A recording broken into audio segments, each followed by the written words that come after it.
Alright, we're doing front pads and rotors on this 2012, I believe it's 2012 Charger RT. It's going to be the same procedure whether you have the base model or the RT. Should be the same for 2011 and 2014. Might be same for different years also. It's going to be same for the Chrysler 300C also. Alright, once you have it up securely on jack stands, don't support it just by the jack. I do have it on a jack stand under there. I just leave the jack up for extra assurance. Take your wheel off. Sometimes they stick. Give it a little tap. If you have to, use a wooden board and a hammer. This one came right off though. So, but that's what you can do if they stick to get them off. And you got your two mounting bolts. One here, the other down here. So you can pull your caliper off. Now when you pull this off, you want to set it on something. Don't leave it hanging from the brake hose, or you could pinch the brake hose and damage it, and then you'll have to replace your brake hose. So make sure that you don't leave it hanging from the brake hose here. Okay, so your mounting bolt here is an 18 millimeter. Okay, there's your two mounting bolts. See, it's loose. So you can pry this off with a screwdriver now. So make sure you have something that says center block would be about perfect. You can get a regular center block in there.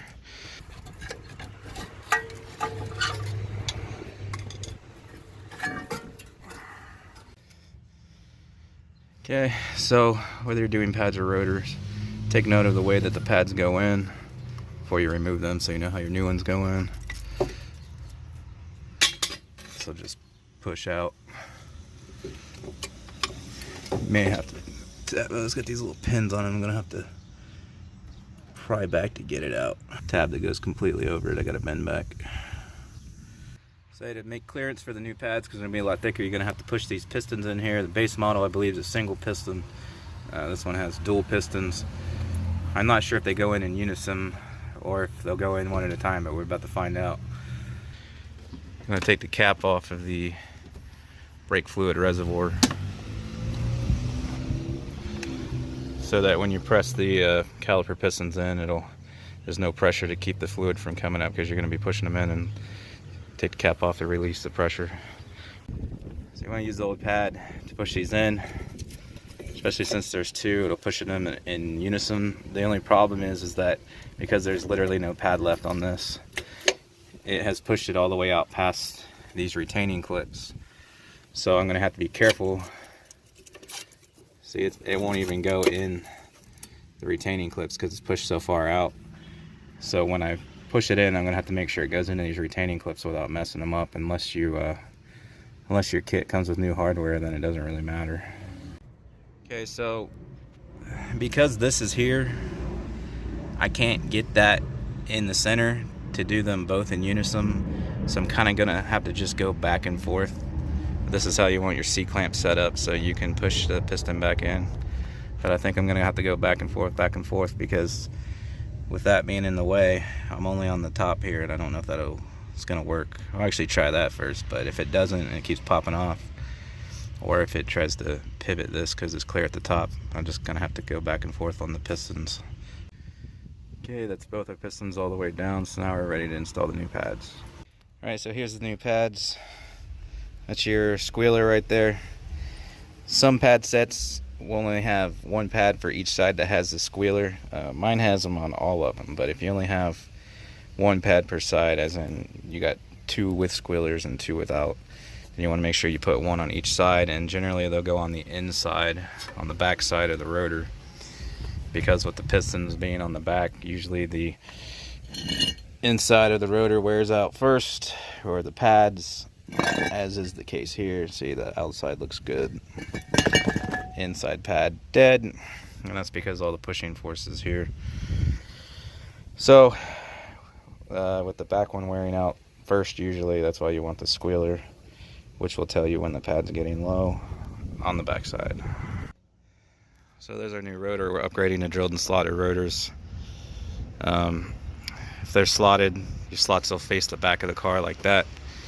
If they're not marked and you're not sure which way, that's the way that it goes. So if you get brake parts from the auto parts store, or maybe even some that you order online, they're going to be coated in this grease shit. that you need to buy brake parts cleaner to clean off first, and the purpose of that is so they don't rust while they're in storage. But these things that I've been buying for years and years and years, they don't have any of that shit on it, so I don't need to clean it. But make sure you check yours first. If it has that shit on it, you need brake parts cleaner to get it off of there. All right, here's a good little tip for you. Problem I just ran into. We had the calipers pushed in all the way, the caliper pistons. It didn't want to fit over the rotor.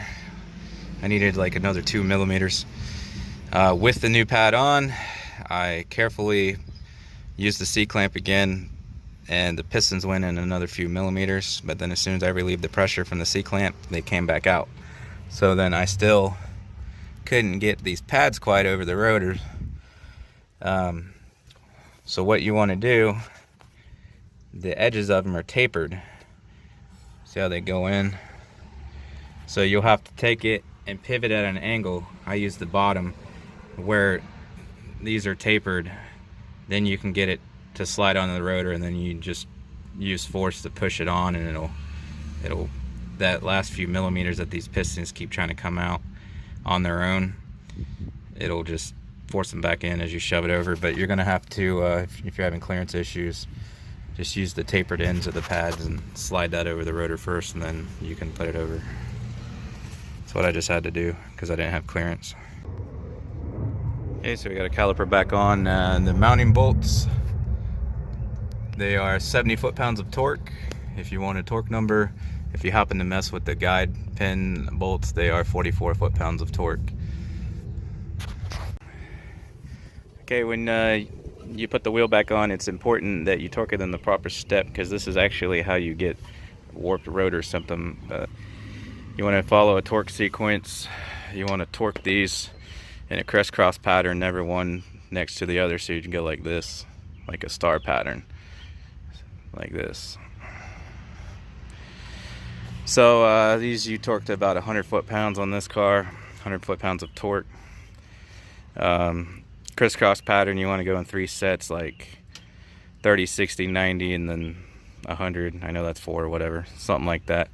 Do them in the crisscross pattern, 30 foot-pounds, then 60, then 90, then 100, and you should be good. Drop it just enough to put a little bit of weight on it. Right there. Just enough to put a little bit of the weight of the car on it, because you don't want the full weight on it until you get it tightened down, because then your wheel could go cockeyed. Just so you can start to torque these down, and once you have them torqued down, then you can put the remainder of the weight on it. So like this, 30 foot-pounds of torque, crisscross pattern.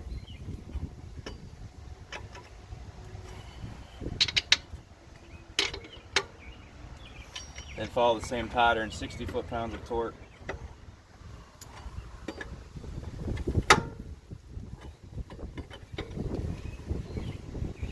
And then 90, and then 100, and so on and so forth. I'm not using a torque wrench because I've been working on cars for 20 years, so I know about how much torque I'm applying, but that's how you want to do it.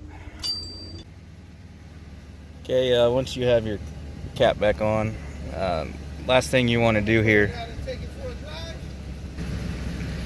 you want to, when you push those back in, your pistons aren't quite touching your pads yet. So you want to lightly push the brake pedal a couple times. No more than halfway down. Do it nice and light, nice and slow.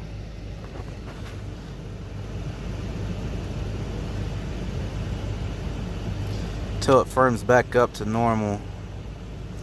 You don't want to do it fast, because some vehicles, they have a cutout thing, and if you blow a brake line, for example, it'll cut out the front or rear, whichever line it thought blew. That way you still have brake pressure for the other end of the car. So on a vehicle like that, if you push the pedal too fast, you may trick your system into thinking you blew a brake line.